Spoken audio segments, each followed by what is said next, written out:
we're going to dive right into this brilliant this or that. Very, very tough. We're also going to try and do a this or that every episode because it seems to be popular and it's actually pretty fun. It's fun. So this or that, full credit to Adam. This one he put on the doc, came up with. So would you rather go with a rack, barbell, bench, and plates only, or everything else? So that would include dumbbells, cables, machines, etc. Adam, I'm gonna let you All right. Well, pick the first. reason I came up with it is because I've noticed how I've changed in my home gym where I used to be barbell, bench, plates, rack, and that's all I really needed. And now I'm leaning kind of the other way. So, younger me, I would go rack, barbell, bench, or plates. Current me, I think if I was given the choice where it's only this or that, I'm going with that. I'm going with everything else: dumbbells, cables, and machines. Um, I would cheat a little bit and throw a Smith machine in there as well. Okay, so the only thing that's thrown me off is the bench. But I Oh think I yeah. would, the bench is the one that throws it off. But Hmm. I think I would just have to get some sort of dedicated chest machine or something like that. It's a little unfair because you can cheat so much on that. Because there's just so many more options. Yeah. But I would have to go that as well.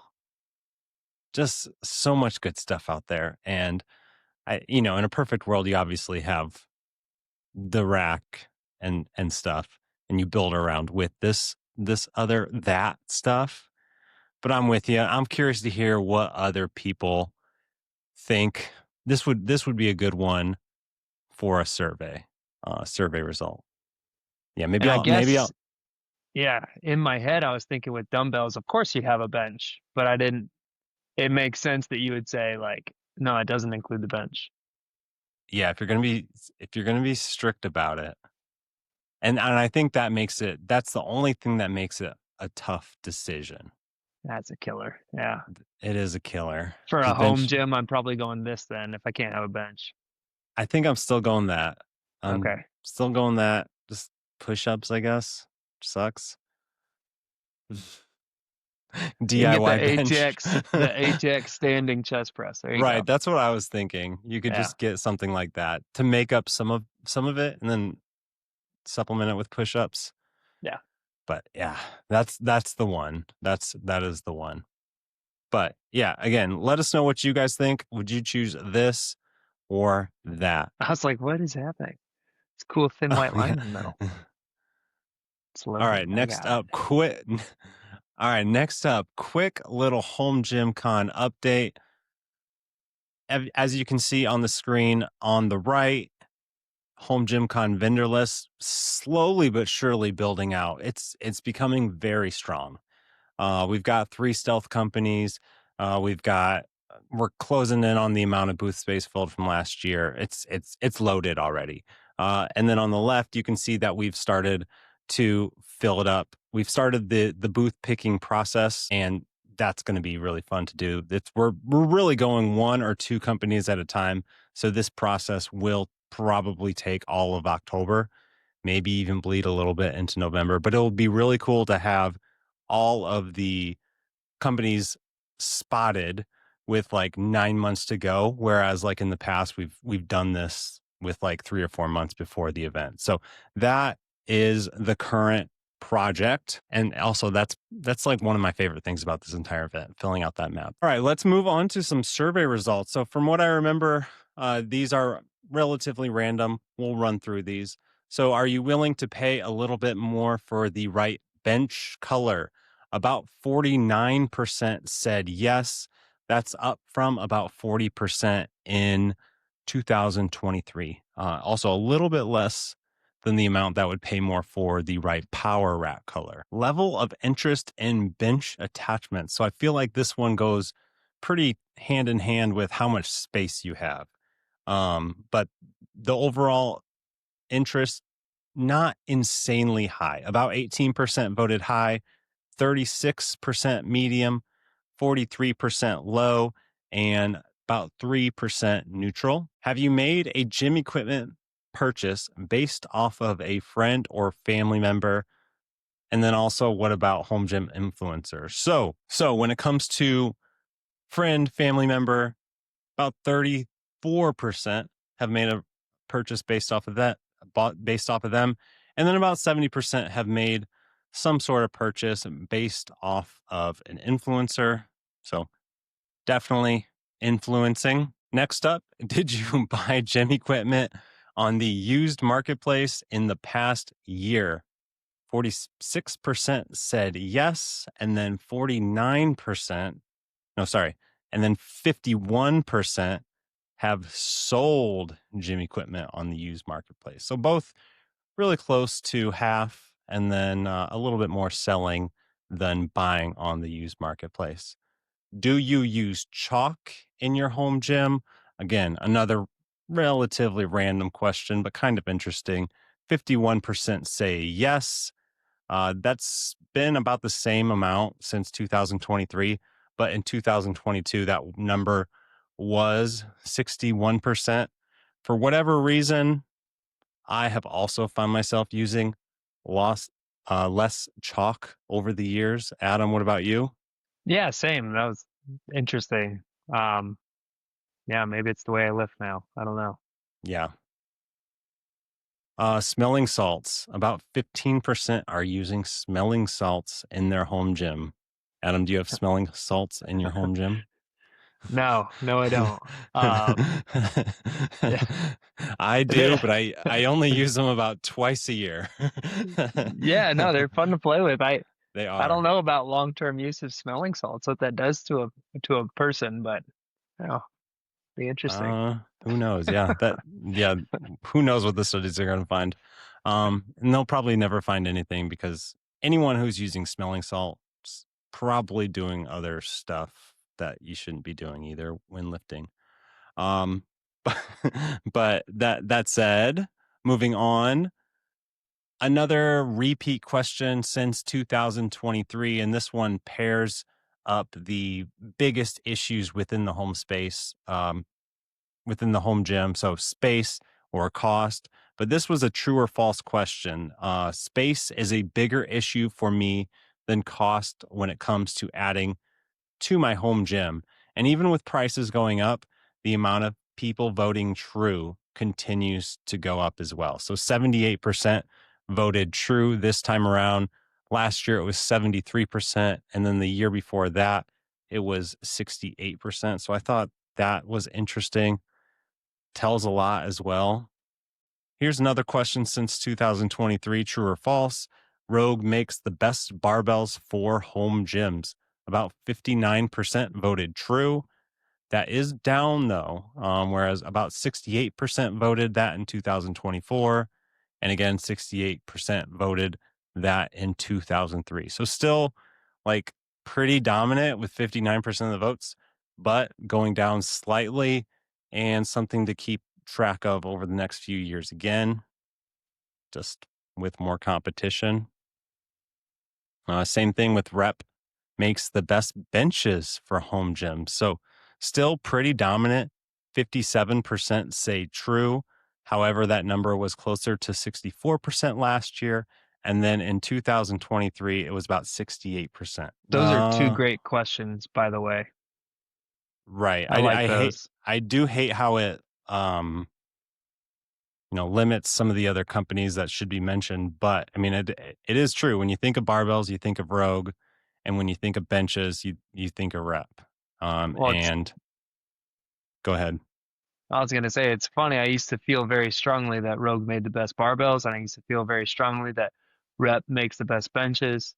I still might be swayed that Rogue makes the best barbells, and might be swayed Rep makes the best benches. But like you're right, competition and like everyone has their version of what's been successful out now, and then they're like doing twists and plays on it to where like it's not so dominant anymore. So as the trend goes down with like people voting on it, that's exactly how like my my votes or my take on it has gone as well. So I really like seeing this question and like reflecting on it. It's interesting. Yeah, I mean, I would probably vote true for both, but it does get me thinking. Like, Mhm. I can totally see if I had a different space and different priorities, how someone would vote for other companies. Yeah. Yeah. All right. Next up, we're asking how many people watch equipment reviews weekly and how many read equipment reviews weekly. So 52% are watching equipment reviews weekly, and then only 23% are reading reviews weekly. I'm surprised that 23% are still reading hmm equipment reviews weekly. I also would almost have expected more than 52% to say they watch equipment reviews weekly. And we do have comparisons to 2023. So the amount of people watching equipment reviews weekly just about 3 percentage points higher, and then the amount of people reading reviews weekly looks like it's about 1.6% lower. So not too much of a shift there. And then Adam has brought up a topic, and I think this is a good topic as well. Would love to hear people's thoughts on this. But Adam, you put together just a beautiful slide. Let's go to Oh, it, and we'll have thanks. you chat through it. Sure. I'm big into using the used marketplace to sell equipment. And I'm always looking to exchange and level up some things and get rid of other things that I don't use. And I look at these pieces that like I don't use very often, but like I'll never get rid of them. And a lot of them are just like prehab rehab stuff, but like there's some other things that like I like the movements when I do it. I just don't choose to do the movement that often. All right, so the things on my list, this one slide, if you're seeing it, that's great. If not, I'll just read them off. The reverse hyper is the first one. So the Scout reverse hyper does not get used until it gets used. So in my gym, it sits folded up against the wall, or it's a table for my laptop while I'm doing schoolwork. And all of a sudden, I'll get a hinge in my back, or my hamstrings get tight, and then I'm using it 5 days a week. Um, just knowing that like I can never get rid of it because it's so good at like solving issues for me. So that was a big one where it's not going anywhere and it might collect some dust at times. Next one is a landmine. Um, again, just probably because of the setup. Sometimes I just want to get in and out of the gym. Um, but having the landmine available, especially with a Black Widow landmine handle, that type of movement I enjoy when I do it. I just don't do it very often. And the reason it's so important for my gym too is my lat tower doesn't have a low row. So that is kind of how I hit, those like erectors and mid back muscles and such like that. Any kind of rowing movement, it's either going to be a dumbbell row or a landmine row. So I'll go like a month without using it, but then it'll be on every back day for the next month. And so it's not going anywhere, even though, again, I don't use it that often.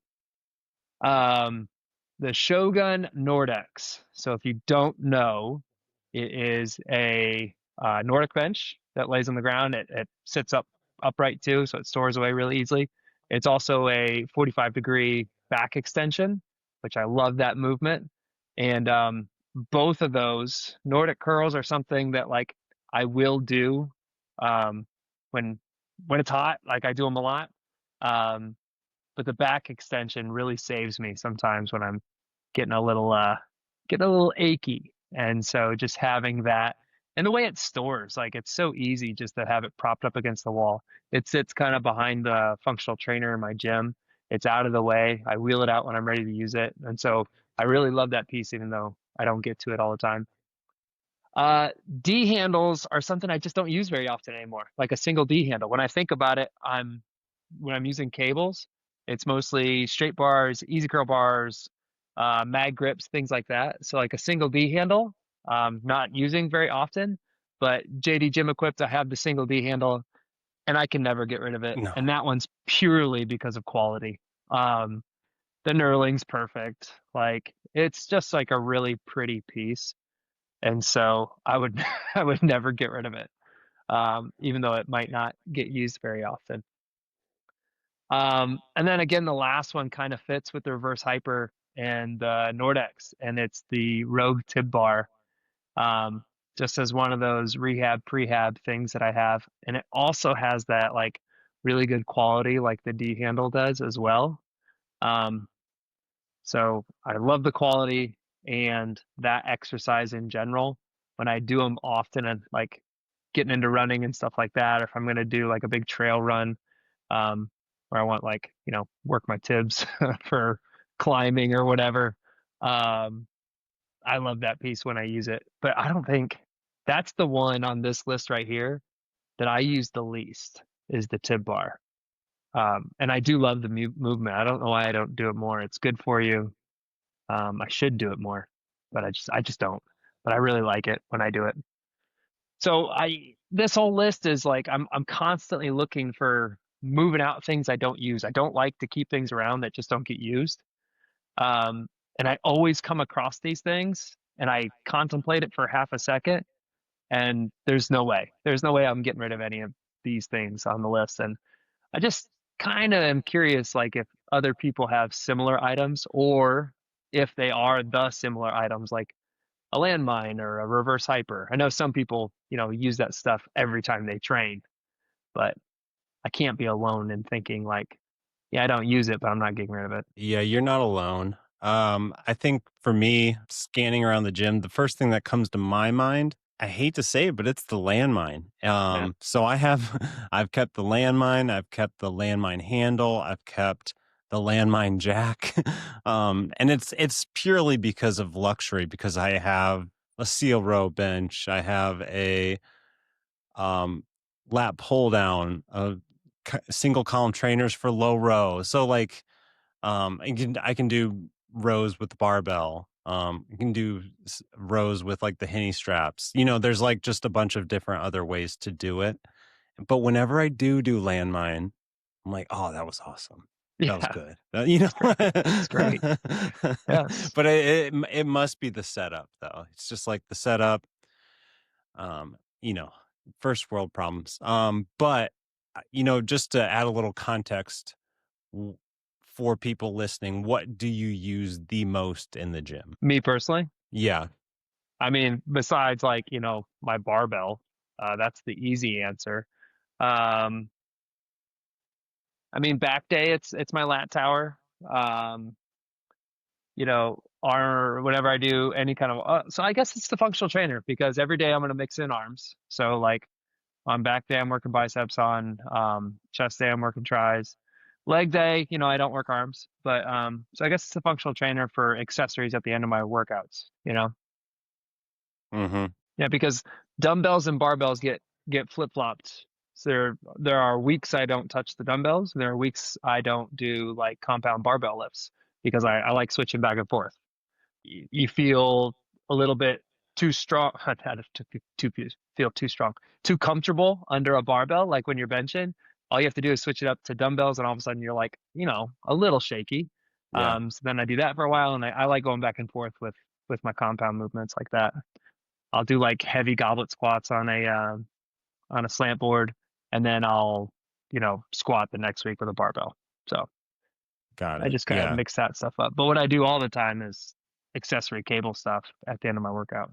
So Yeah. Yeah. And also when I think about a list like this, it's also comes down to how close can you get to what you paid for. And I think with like all of these items, you'd have to sell them at like a fraction of the cost to actually move it within like a timely frame. yeah, Like I think there's a lot of things in my home gym where I'm like, I don't use it. I'll get rid of it. But I bought it for 100 and I would have to sell it for 20. And I'm like, is that that even worth it? No. yeah, and then you have to like haggle with people on these markets. Like, God bless people for like trying to get a deal, but sometimes I'm just not in the mood. Like, you either I want it or you don't. Like, and don't message me and then ghost me. Like, I'm guilty of doing that too. But when you're looking to move something, it's the worst. it's funny. So for Home Gym Con, I bought the what do you call them? Like the pinpipe safeties for the rack Yeah. behind me for somebody to use. And I I bought them from Rogue, and I'm never going to use them because I have spotter arms, or I have spotter arms, and I also have these safeties as well. Pinpipes are the worst anyway, but yeah, And go ahead. pinpipes, yeah, are the worst. And I put them up for sale for like $40. I've received about 5 inquiries, and every single person that has inquired has thought it includes the entire rack. For $40. Yes. Uh, so I need to just take that off. But I keep getting like inquiries from people that also definitely think it's for the entire rack, and I've stopped responding. Yeah. Yeah. Well, you do get excited when you see like amazing deals to like quick message them, and then you read and you're like, oh, that's not what I thought it was. Right, right. So my response has been like, yes, the spotters are Yes. still available. And Right. then they're like, oh, I think I read that wrong. Definitely did. It's a $2,000 rack. I'm not getting rid of for $40. $40. Oh, man. All right. Well, I think that's the pod. Sweet. All right.